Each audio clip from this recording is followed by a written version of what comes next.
So I've been hearing a lot about this Marry Me chicken, and it seems to have everyone in a chokehold. So I figured I'll just show you guys how to make this recipe and try to make it as easy as possible. So make sure you watch this video to the end, and I'm gonna show you how to get it done. If they was doubting you in the kitchen, I promise you after this dish, they're gonna put some respect in your name. Let's get to it. All right, so you want to mix in your seasoning blend. You just want to mix that in really well. I'll have all the ingredients listed in the comment section below, so do not worry about it. Then you're going to add your avocado oil to that, and you're just going to mix in all the seasoning using the avocado oil. It's going to help you a lot when it's time to actually marinate the chicken. So you want to make sure that the paste is like this. All right, only thing with this part is to make sure that you get the seasoning all over the chicken. These are chicken thighs. You're going to pretty much just season them all over, get under the skin as well. Just make sure that you are, just make sure the seasoning is all over and you'll be perfectly fine. You're going to place those to the side. As you can see, this is how they should come out looking, just like that. And you're going to place it to the side, and we're going to start our prep. All right, so the first thing that we have here to prep is the onion. You're going to get 1/2 of an onion, and then you're going to pretty much break that down into, just dice it up really good. Listen, my cutting skills are cringy, but listen, wear cutting gloves, y'all. Don't do what I'm doing here. I just, I don't know sometimes. I'll just be cutting, and I'll just be feeling like a little chef. But then again, I'm just a cook. So whatever. I know how to cook, and I know some cool recipes. Next, you want to get you some fresh Parmesan cheese, and then you're going to pretty much grate that. Grate you about 1 to 2 cups, depending on how much you actually would like in it. I will go with 2 cups, but hey, if you like less cheese, go with 1. And then you're just going to prep and place that to the side.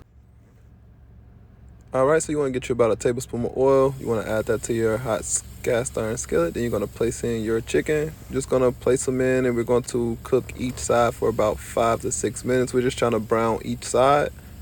So make sure that you lay it all in there flat too as well. You don't want your chicken to be unevenly cooked.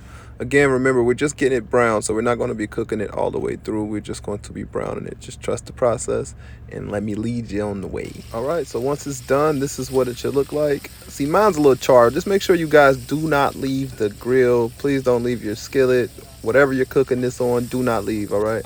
So once you get them both browned on each side, you're going to remove the chicken from the pan. Just get you a little pan on the side or a plate just to place the chicken in.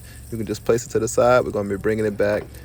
All right, now that you got the chicken out the way, let's go ahead and add 3 tablespoons of butter in there. And you're just going to use that butter to pull up all of that seasoning. We're just going to mix it in with that butter. It's going to taste really, really good. Just going to mix it in. All right, before that butter melts, you're going to go ahead and add in those diced onions that you chopped up earlier.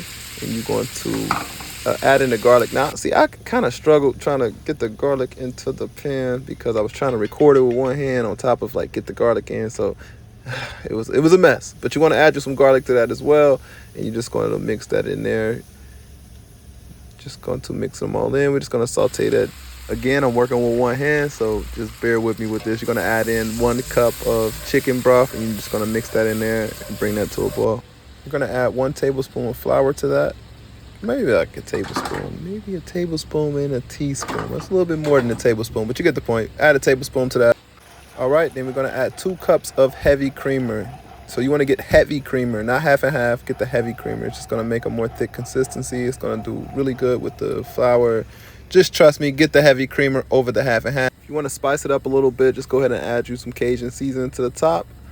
And that should give it a nice pop, give it a nice heat to it, bring some nice heat to the dish. Honestly, it was really good with this, but it's really up to you depending on your heat tolerance level. Go with some Cajun seasoning. And if you really want to push it, get some Slap Your Mama Cajun seasoning and throw that in there. This is not a sponsored video, so you know it's lit.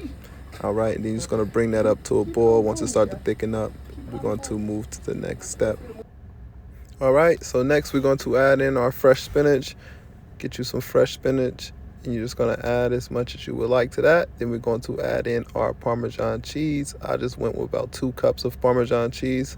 I'm going to mix that in there. You want to make sure that you're stirring as, mixing, so that way that your cheese doesn't burn to the bottom of the pan. Once it starts to break down and condense like you see right now, you can turn the heat off actually. So just go ahead and turn it off because we're about to put the chicken back in. And then we're going to place it in the oven. All right, once you got all the chicken inside the pan, just go ahead and coat it with the sauce. Just make sure it's on top. And then we're going to place it in the oven on 450 degrees Fahrenheit for approximately 25 to 30 minutes.